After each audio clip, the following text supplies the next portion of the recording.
नमस्कार, देवभूमि चैनल में आपका स्वागत है। आज के इस वीडियो में हम कथा श्रवण करेंगे देव प्रबोधनी एकादशी व्रत कथा का, जिसे हम देव उठने एकादशी भी कहते हैं। कार्तिक शुक्ला एकादशी जो कार्तिक मास की शुक्ल पक्ष की एकादशी होती है और बहुत ही पुण्य फलदायी होती है। इस दिन भगवान शालिग्राम और माता तुलसी का विवाह का भी बड़ा महत्व है। इसी की कथा श्रवण हम आज की वीडियो में करेंगे। साथ ही आपको बताते हैं कि ये है कब और इसके पारण का शुभ समय क्या रहेगा, पूजा का शुभ समय क्या रहेगा। वीडियो को अंत तक अवश्य देखें क्योंकि बहुत सारी महत्वपूर्ण जानकारियां बीच बीच में आपको इसमें बताई जाएंगी। वीडियो अच्छा लगे तो उसे लाइक करना ना भूलें, कमेंट बॉक्स में जय श्री हरि लिखना ना भूलें। आइए आरंभ करते हैं। कार्तिक शुक्ला एकादशी तिथि जो है वो 22 नवंबर 2023 को रात्रि 11:03 पर आरंभ हो रही है और यह तिथि समाप्त होगी 23 नवंबर को रात्रि 9:01 पर। प्रकार से उदया तिथि के अनुसार जो कार्तिक शुक्ला एकादशी देव उठने एकादशी की पूजा है वो की जाएगी 23 नवंबर को। 23 नवंबर को ही देव हमारे उठ रहे हैं। पूजा के समय की अगर हम बात करें तो पूजा का सुबह का समय रहेगा 6:50 से 8:09। यह उत्तम समय है, शुभ समय है, इसमें आप श्री हरि की पूजा करें। रात्रि मुहूर्त की अगर बात करें तो 5:25 से और 8:46 तक का जो समय है वो उत्तम है। इस समय आप अपने देवताओं को उठाएं। जो भी लोग हैं जो देवता देव जिनके घर में उठाए जाते हैं उनकी विधि पूर्वक जो हमने वीडियो है अपलोड की है उस प्रकार से आपको देव उठाने चाहिए। तो रात्रि का जो शुभ मुहूर्त है वो रहेगा 5:25 से 8:46 तक का। बात करते हैं व्रत के पारण की। तो इसका जो व्रत का पारण होगा वो हम आपको बताएंगे एकादशी की कथा श्रवण के बाद, क्योंकि पारण आता है बाद में। आप सभी ने भगवान विष्णु की पूजा कर ली होगी। श्री हरि की पूजा आप एक पट्टे पर पीला वस्त्र बिछाएं, अगर हो तो उस पर भगवान की प्रतिमा रखें या तस्वीर रखें। पहले उनको गंगाजल से स्नान कराएं, फिर उनको तिलक लगाएं, वस्त्र के रूप में मौली पहनाएं, पुष्प अर्पित करें और उसके बाद व्रत का संकल्प लें तथा आप कथा श्रवण करना आरंभ करें। कथा श्रवण करने के लिए आप ध्यान चित्त होकर, एकाग्र चित्त होकर शांति से बैठ जाएं। शांत मन के साथ कथा सुनना आरंभ करें और अपना मन भगवान श्री हरि के चरणों में लगाएं। आइए देव प्रबोधनी एकादशी व्रत की कथा आरंभ करते हैं। ब्रह्मा जी बोले, हे मुनि श्रेष्ठ, अब पापों को हरने वाली, पुण्य और मुक्ति देने वाली एक एकादशी का महात्म्य सुनिए। पृथ्वी पर गंगा की महत्ता और समुद्रों तथा तीर्थों का प्रभाव तभी तक है जब तक कार्तिक मास की देव प्रबोधनी एकादशी तिथि नहीं आती। मनुष्य को जो फल 1000 अश्वमेध और 100 राजसूय यज्ञों से मिलता है वही फल देव प्रबोधनी एकादशी के व्रत से मिलता है। तब नारद जी ने पूछा कि हे पिता, एक समय भोजन करने, रात्रि को भोजन करने तथा सारे दिन उपवास रहने से क्या फल मिलता है, सो आप विस्तार पूर्वक मुझे समझाइए। ब्रह्मा जी बोले कि हे पुत्र, एक बार भोजन करने से 1 जन्म और रात्रि को भोजन करने से 2 जन्म तथा पूरा दिन उपवास करने से 7 जन्मों के पाप नाश होते हैं। तो यहाँ पे ब्रह्मा जी ने वर्णन किया है कि आपको किस प्रकार से व्रत करना चाहिए। बहुत लोग हैं जो एक बार भोजन करते हैं, कुछ लोग हैं वो पूरे दिन भोजन नहीं करते, रात्रि को भोजन करते हैं सूर्यास्त के बाद, और कुछ लोग ऐसे हैं जो रात्रि को भी भोजन नहीं करते। तो उसी का वर्णन यहाँ पे है कि आपको उसका किस प्रकार से फल प्राप्त होता है। जो वस्तु त्रिलोकी में ना मिल सके और दिखाई ना दे वह हरि प्रबोधनी एकादशी से प्राप्त हो सकती है। मेरु और बंद्राचल के समान भारी पाप भी नष्ट हो जाते हैं तथा अनेक जन्म में किए हुए पाप समूह क्षण भर में भस्म हो जाते हैं। जैसे रुई के बड़े भारी ढेर को अग्नि की छोटी सी चिंगारी भस्म कर देती है, वैसे ही विधि पूर्वक थोड़ा सा पुण्य कर्म अनंत फल देता है। परंतु विधि रहित चाहे अधिक किया जाए तो भी उसका फल प्राप्त नहीं होता है।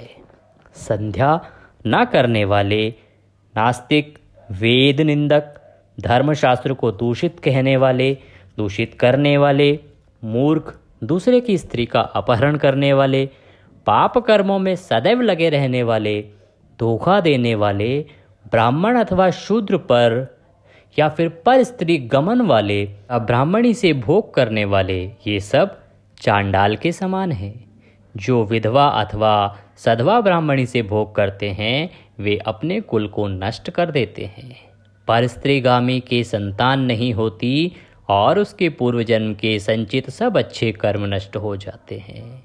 जो गुरु और ब्राह्मणों से अहंकार युक्त बात करता है वह भी धन और संतान से हीन होता है।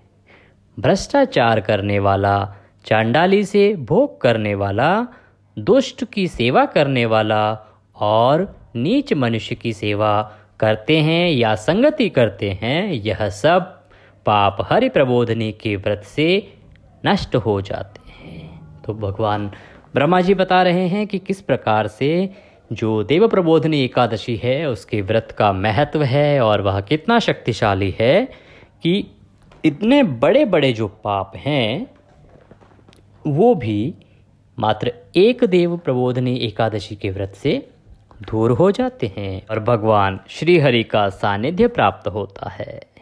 जो मनुष्य अपने अपने मन में हरि प्रबोधनी एकादशी के व्रत को करने का संकल्प मात्र करते हैं उनके 100 जन्मों के पाप नष्ट हो जाते हैं और जो रात्रि को जागरण करते हैं उनकी आने वाली 10,000 पीढ़ियां स्वर्ग में जाती हैं।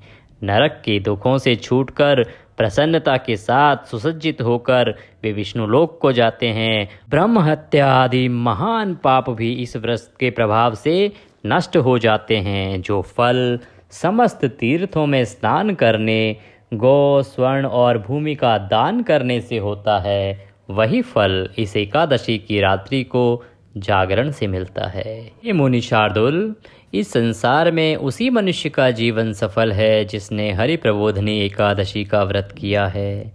इस संसार में जितने भी तीर्थ हैं उन सब के स्नान, दान आदि का फल इस व्रत से मिलता है। अतः और सब कर्मों को त्याग कर भगवान के प्रसन्नार्थ कार्तिक शुक्ला हरि प्रबोधनी का व्रत अवश्य करना चाहिए। वही ज्ञानी, तपस्वी तथा जितेंद्रिय है और उसी को भोग तथा मोक्ष प्राप्त होता है जिसने हरि प्रबोधनी एकादशी का व्रत किया है। यह विष्णु को अत्यंत प्रिय है। मोक्ष के द्वार को बताने वाली तथा उसके तत्व का ज्ञान देने वाली है। यह एकादशी बहुत ज्ञान देने वाली है। जिसने एक बार भी इसका व्रत किया वह मोक्ष का अधिकारी हो जाता है। मन, कर्म, वचन तीनों प्रकार के पाप इस रात्रि को केवल जागरण करने से नाश हो जाते हैं। हरि प्रबोधनी के दिन जो मनुष्य भगवान के प्रसन्नार्थ स्नान, दान, तप व यज्ञ आदि करते हैं वे अक्षय पुण्य को प्राप्त होते हैं। हरि प्रबोधनी एकादशी के दिन व्रत करने से मनुष्य के बाल, यौवन और वृद्धावस्था में किए गए समस्त पाप नाश हो जाते हैं। इस एकादशी को रात्रि में जागरण का फल चंद्र सूर्य ग्रहण के समय स्नान करने से 1000 गुना अधिक होता है। अन्य कोई भी पुण्य इसके सामने व्यर्थ है। जो मनुष्य हरि प्रबोधनी का व्रत नहीं करते उनके सब पुण्य व्यर्थ हैं। अतः हे नारद, तुमको भी विधिपूर्वक यत्न के साथ इस व्रत को करना चाहिए। जो कार्तिक मास में धर्मपरायण होकर अन्न नहीं खाते हैं उन्हें चंद्रायण व्रत का फल प्राप्त होता है। कार्तिक मास में भगवान दानादि से इतने प्रसन्न नहीं होते जितने कि शास्त्रों की कथाओं के सुनने से होते हैं। कार्तिक मास में जो भगवान विष्णु की कथा का एक या आधा श्लोक भी पढ़ते हैं या सुनते हैं या सुनाते हैं उनको 100 गायों के दान का फल मिलता है। अतः अन्य सब कर्मों को छोड़कर कार्तिक मास में मेरे सन्मुख बैठकर मेरी कथा पढ़नी या सुननी चाहिए। जो कल्याण के लिए कार्तिक मास में हरि कथा कहते हैं वे सारे कुटुंब का क्षण मात्र में उद्धार कर देते हैं। शास्त्रों की कथा कहने और सुनने से 10,000 यज्ञों का फल मिलता है। साथ ही उनके सब पाप भी नष्ट हो जाते हैं।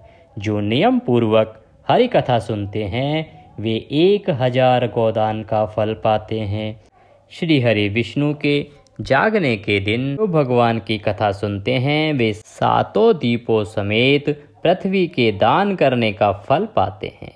जो मनुष्य भगवान की कथा को सुनकर वाचक को अपनी सामर्थ्य के अनुसार दक्षिणा देते हैं, उनको सनातन लोक मिलता है, भगवान श्री हरि का लोक प्राप्त होता है। ब्रह्मा जी की यह बात सुनकर नारद मुनि ने कहा, हे भगवान, एकादशी व्रत की क्या विधि और कैसे व्रत करना चाहिए, क्या फल मिलता है, वह भी विस्तार पूर्वक समझा कर कहिए। नारद मुनि की बात सुनकर ब्रह्मा जी कहने लगे कि ब्रह्म मुहूर्त में जब 2 घड़ी रात्रि रह जाए, तब उठकर शौच आदि से निवृत्त होकर दंत धावन आदि करके उसके बाद नदी, तालाब, कुआं, बावड़ी या घर में जैसा संभव हो स्नान आदि करें। फिर भगवान की पूजा करके तथा कथा सुने और फिर व्रत का नियम ग्रहण करना चाहिए। उस समय भगवान से विनय करें कि हे भगवान, आज मैं निराहार रहकर व्रत करूंगा, आप मेरी रक्षा कीजिए। दूसरे दिन द्वादशी को भोजन करूंगा। तत्पश्चात भक्ति भाव से व्रत करें तथा रात्रि को भगवान के आगे नृत्य, गीत आदि करना चाहिए। प्रबोधनी एकादशी को कृपणता को त्याग कर बहुत से पुष्प, फल, अगर धूप आदि से भगवान का पूजन करना चाहिए। शंख के जल से भगवान को अर्घ्य देना चाहिए। इसका समस्त तीर्थों से करोड़ गुना फल होता है। जो मनुष्य अगस्त्य के पुष्प से भगवान का पूजन करता है, उनके आगे इंद्र भी हाथ जोड़ता है। तपस्या करके संतुष्ट होने पर हरि भगवान जो नहीं करते, वह अगम्य के पुष्पों से भगवान को अलंकृत करने से करते हैं। जो कार्तिक मास में बिल्व पत्र से भगवान की पूजा करते हैं, वे मुक्ति को पाते हैं। कार्तिक मास में जो तुलसी से भगवान का पूजन करते हैं, उनके 10,000 जन्मों के पाप नष्ट हो जाते हैं।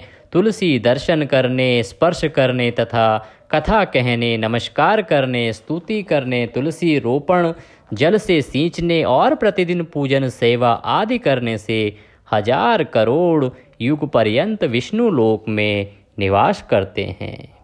जो तुलसी का पेड़ लगाते हैं, उनके कुटुंब में उत्पन्न होने वाले प्रलय काल तक विष्णु लोक में निवास करते हैं। हे मुनि, रोपी हुई तुलसी जितनी जड़ों का विस्तार करती है, उतने ही 1000 युग पर्यंत तुलसी रोपण करने वाले के सुकृत का विस्तार होता है।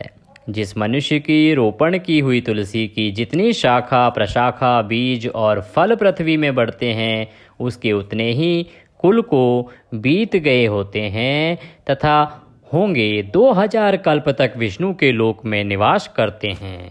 जो कदम्ब के पुष्पों से हरि का पूजन करते हैं, वे भी कभी यमराज को नहीं देखते। जो गुलाब के पुष्पों से भगवान का पूजन करते हैं, उन्हें मुक्ति मिलती है। जो वकुल और अशोक के फूलों से भगवान का पूजन करते हैं, वे सूर्य चंद्रमा के रहने तक किसी प्रकार का शोक नहीं पाते। जो मनुष्य सफ़ेद या लाल कनेर के फूलों से भगवान का पूजन करते हैं, उन पर भगवान अत्यंत प्रसन्न रहते हैं। और जो भगवान पर आम की मंजरी चढ़ाते हैं, वे करोड़ों गौओं के दान का फल पाते हैं। जो दूब के अंकुरों से भगवान की पूजा करते हैं, वे 100 गुना पूजा का फल पाते हैं। जो शमी के पत्र से भगवान की पूजा करते हैं, उनको महाघोर यमराज के मार्ग का भय नहीं रहता। जो भगवान का चंपा के फूलों से पूजन करते हैं, वे मनुष्य फिर संसार में नहीं आते, भगवान के परम धाम को पाते हैं। जो मनुष्य केतकी का पुष्प भगवान पर चढ़ाते हैं, उनके करोड़ों जन्म के पाप नष्ट हो जाते हैं। जो पीले रक्त वर्ण के कमल के पुष्पों से भगवान का पूजन करते हैं, उनको श्वेत दीप में स्थान मिलता है। इस प्रकार रात्रि को भगवान का पूजन कर प्रातः काल होने पर उठकर नदी पर जाएं और वहां स्नान, जप तथा प्रातः काल के कर्म करके घर पर आकर विधिपूर्वक भगवान केशव का पूजन करें। इस व्रत की समाप्ति पर विद्वान ब्राह्मणों को भोजन कराएं और दक्षिणा देकर क्षमा याचना करनी चाहिए। इसके पश्चात भोजन, गौ और दक्षिणा देकर गुरु का पूजन करें, ब्राह्मणों को दक्षिणा देवें और जो चीज़ व्रत के आरंभ में छोड़ने का निश्चय किया था वह ब्राह्मणों को दें। हे राजन, रात्रि में भोजन करने वाला मनुष्य ब्राह्मणों को भोजन करावे और स्वर्ण समेत बैल का दान करे। जो मनुष्य मांसाहारी नहीं है वह गौ का दान करे। आंवले से स्नान करने वाले मनुष्य को दही और शहद का दान करना चाहिए। जो मनुष्य फलों को त्यागे वह फलदान करे। तेल छोड़ने पर घृत और घृत छोड़ने से परे दूध, अन्न छोड़ने पर उसका चावल का दान दिया जाता है। जो भूमि शयन का व्रत लेते हैं उनको शय्यादान तथा तुलसी सब सामग्री सहित देनी चाहिए। पत्ते पर भोजन करने वाले को स्वर्ण का पत्ता घृत सहित देना चाहिए। मौन व्रत धारण करने वाले को ब्राह्मण और ब्राह्मणी को घृत तथा मिठाई का भोजन कराना चाहिए। बाल रखने वाले को दर्पण, जूता छोड़ने वाले को एक जोड़ा जूता, लवण त्यागने वाले को शर्करा दान करनी चाहिए। मंदिर में दीपक जलाने वाले को तथा नियम लेने वाले को व्रत की समाप्ति पर ताम्र अथवा स्वर्ण के पत्र पर घृत और बत्ती रखकर विष्णु भक्त ब्राह्मण को दान देना चाहिए। एकांत व्रत में 8 कलश, वस्त्र और स्वर्ण से अलंकृत करने का दान करना चाहिए। यदि यह भी न हो सके तो इसके अभाव में ब्राह्मणों का सत्कार सब व्रतों की सिद्धि देने वाला है। इस प्रकार ब्राह्मण को प्रणाम करके उसे विदा करें। इसके पश्चात स्वयं भी भोजन करें। जिन वस्तुओं को चातुर्मास में छोड़ा हो उन वस्तुओं की समाप्ति करें, अर्थात ग्रहण करने लग जाएं। हे राजन, बुद्धिमान इस प्रकार चातुर्मास व्रत निर्विघ्न समाप्त करते हैं। वे कृतकृत्य हो जाते हैं और फिर उनका जन्म नहीं होता, वे परम धाम को जाते हैं। यदि व्रत भ्रष्ट हो जाए तो व्रत करने वाला अंधा या कौड़ी हो जाता है। भगवान कृष्ण कहते हैं कि राजन, जो तुमने पूछा था वह सब मैंने बतलाया। इस कथा को पढ़ने और सुनने से गोदान का फल प्राप्त होता है। इस प्रकार से यह कथा ब्रह्मा जी ने नारद जी को सुनाई और यह अनंत फल देने वाली कथा उनके माध्यम से सभी भक्तों को सुनाई जाती है। इसको सुनने वाले, पढ़ने वाले और सुनाने वाले सभी को भगवान श्री हरि का आशीर्वाद प्राप्त होता है। बोलिए श्री विष्णु भगवान की जय, बोलिए ब्रह्मदेव की जय, बोलिए नारद जी महाराज की जय, बोलिए श्री कृष्ण कन्हैया लाल की जय। इसी के साथ आज का ये एकादशी का महात्म्य यहाँ पर समाप्त होता है। आशा करते हैं हमारे द्वारा सुनाया गया यह महात्म्य, हमारे द्वारा सुनाई गई देवउठनी एकादशी व्रत की कथा आपको अवश्य अच्छी लगी होगी। अगर वीडियो अच्छा लगा हो तो कमेंट बॉक्स में जय श्री हरि लिखना ना भूलें। वीडियो को लाइक ज़रूर करें और हमारे साथ जुड़े रहें और साथ समय समय पर जानते रहें कौन सी तिथि कब है, व्रत कब है, किस प्रकार से करना है, किस विधि से करना है। अगर आप पंडित जी से कुछ भी पूछना चाहते हैं तो कमेंट बॉक्स में अपने प्रश्न लिख सकते हैं। हमारी कोशिश रहेगी कि आपको उसके सही जवाब अवश्य मिले। आज की इस वीडियो में अभी के लिए इतना ही। अगले वीडियो में फिर होगी आपसे मुलाकात। तब तक के लिए जय श्री हरि।